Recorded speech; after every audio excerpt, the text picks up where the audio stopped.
दोस्तों, प्रतियोगी परीक्षाओं का दौर एक बार फिर से शुरू हो गया है। जुलाई के अंतिम सप्ताह में आपको बहुत सारी परीक्षाएं देने को मिलेंगी। इसके अलावा अगस्त में यूपी ट्रिपल एससी पेट की परीक्षा और उसके बाद सितंबर, अक्टूबर और नवंबर, ये 3 महीने ऐसे होंगे जो भी परीक्षाएं आपने सोच रखी हैं, जिनके ही फॉर्म आपने भरे हैं, सभी परीक्षाएं इन्हीं 3 महीनों में कंप्लीट होगी। और इन सब में सबसे इम्पॉर्टेंट है आपका रिवीजन।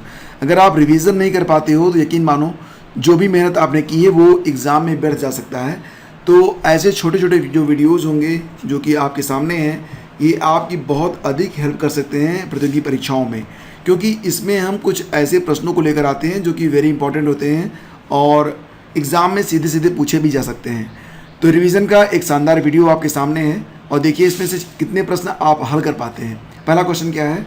हाल ही में केंद्र सरकार ने किस देश से जून 2022 तक आलू के आयात को बिना लाइसेंस के मंजूरी दे दी है?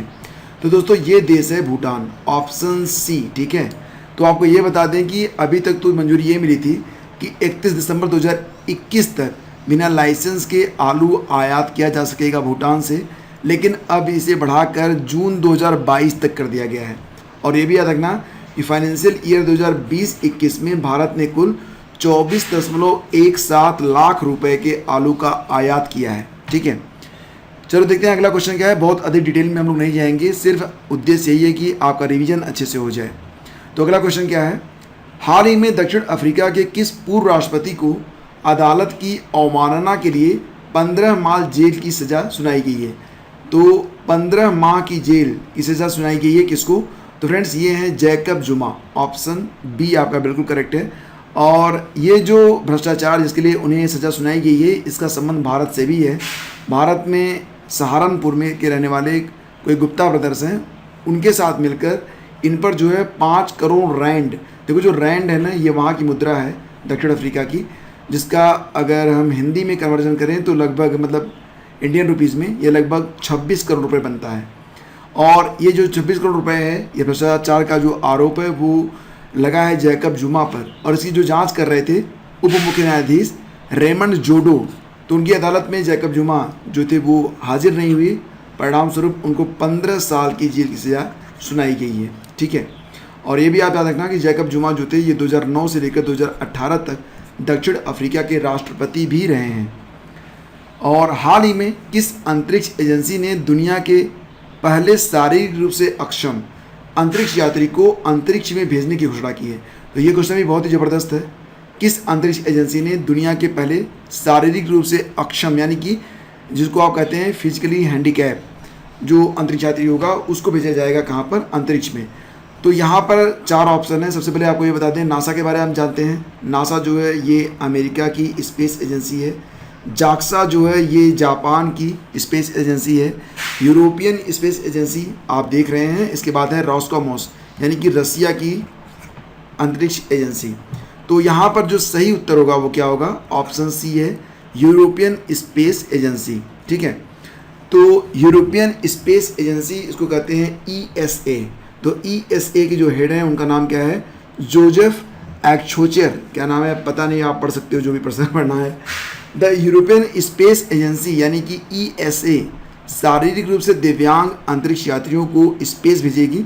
अगर ESA का यह मिशन सफल होता है तो ऐसा करने वाली वो दुनिया की पहली एजेंसी भी बन जाएगी। ESA का एरिन रॉकेट पहले सैटेलाइट लॉन्च के कमर्शियल मार्केट के शीर्ष पर था।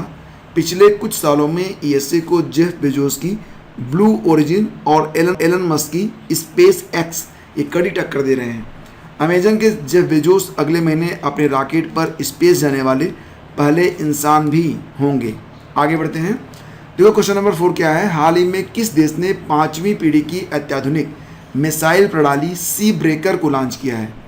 सी ब्रेकर, तो ये जो मिसाइल प्रणाली है इसे विकसित किया गया है इजराइल के द्वारा। ऑप्शन ए इसका बिल्कुल करेक्ट है।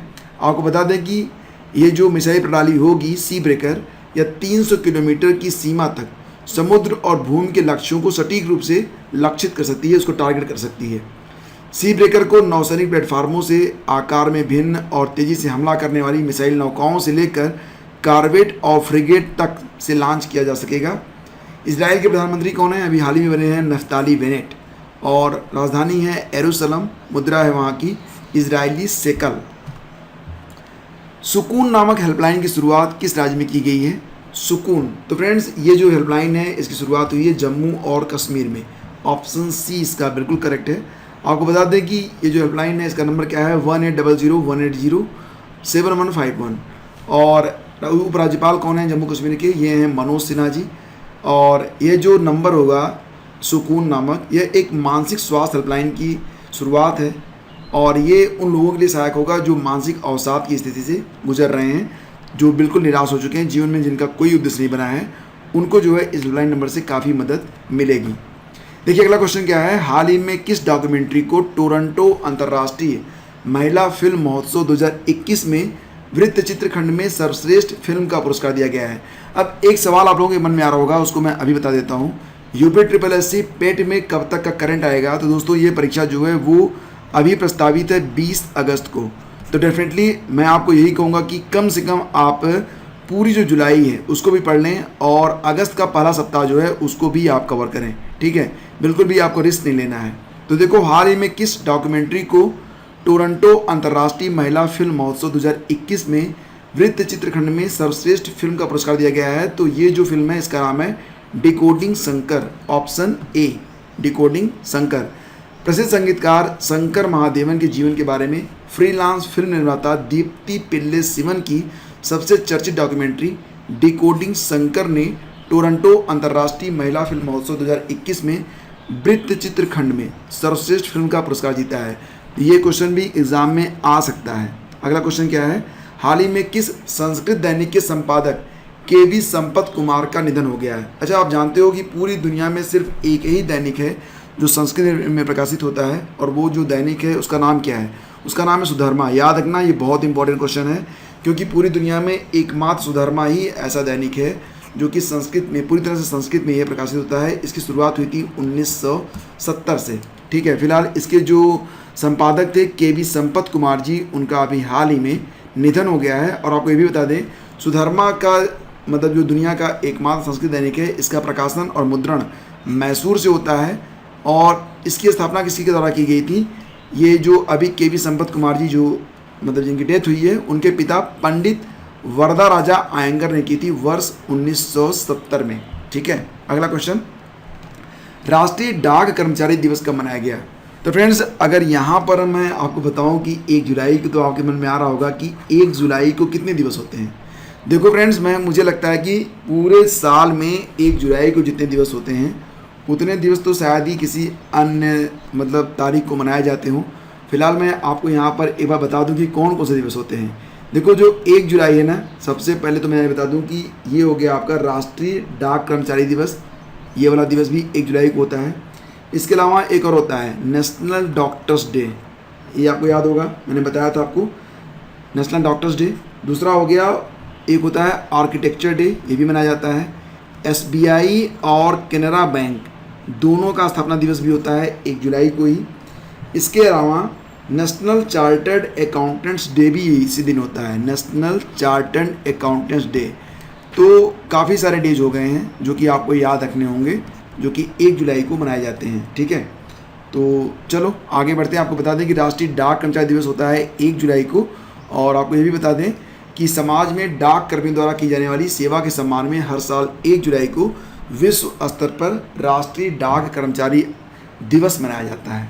और बेसिकली ये जो दिन होता है वो डाक कर्मियों के साथ साथ जितने भी डिलीवरी एजेंट्स हैं उनको थैंक यू कहने का एक अनूठा अवसर है। हालांकि बस मना लिया जाता है, लोग थैंक यू तो बोलते नहीं हो।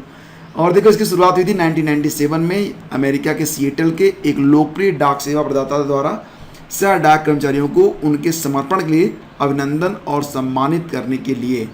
तो 1997 से शुरुआत हुई थी, अमेरिका से हुई थी। तो कभी थैंक यू बोल भी दिया करो, अच्छा भी लगता है। चलो आगे बढ़ते हैं।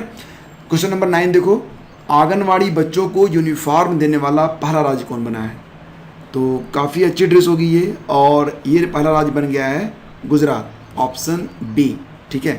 तो फ्रेंड्स आपको बता दें कि मुख्यमंत्री विजय रूपाणी ने गुजरात की 53,000 से ज़्यादा आंगनवाड़ी के 3 से 6 वर्ष तक के 14 लाख बच्चों को यूनिफॉर्म मतलब निःशुल्क जो होगा, फ्री होगा, उसका वितरण कराते हुए कहा कि आंगनवाड़ी के बच्चों को अब एक विशेष पहचान मिलेगी जो साधन संपन्न वर्ग के बच्चे हैं वो नर्सरी और प्ले ग्रुप में जाते हैं, तो ऐसे में उन्हें यूनिफॉर्म से अलग पहचान मिलती है। ऐसे ही आभा और पहचान आंगनवाड़ी के बच्चों को भी एक समान यूनिफॉर्म से दिलाने के लिए राज्य सरकार ने यह योजना स्टार्ट करी है। राज्य के महिला बाल कल्याण विभाग ने इसके लिए 36.28 करोड़ रुपए की लागत से 14 लाख बच्चों को निःशुल्क यूनिफॉर्म वितरण का अभियान प्रारंभ किया है। तो आंगनवाड़ी के 14 लाख बच्चों को 2 जोड़ी यूनिफॉर्म के हिसाब से 28 लाख यूनिफॉर्म निःशुल्क वितरित किए जाएंगे। और ये है आज का अंतिम प्रश्न, बताओ कि किस राज्य की सरकार ने सरकारी नौकरियों में भर्ती की पूरी प्रक्रिया में इंटरव्यू को हटा दिया है। यहाँ तक कि जैसे यूपीपीसीएस होता है, यूपीपीसीएस में जब आप पीसीएस परीक्षा देते हो तो उसमें इंटरव्यू होता है। अब पीसीएस से इंटरव्यू को हटाने के बारे में तो अभी यूपी सरकार सोच भी नहीं रही, तो क्योंकि यूपीपीएससी जो है ये बिल्कुल यूपीएससी को फॉलो करता है। लेकिन आंध्र प्रदेश में अब ऐसा नहीं होगा। आंध्र प्रदेश लोक सेवा आयोग की जो भी परीक्षाएँ होंगी उसमें इंटरव्यू को पूरी तरह से हटा दिया गया है। ऑप्शन ए इसका बिल्कुल सही है, आंध्र प्रदेश। और यह घोषणा आंध्र प्रदेश सरकार ने कब की है? 26 जून को की है।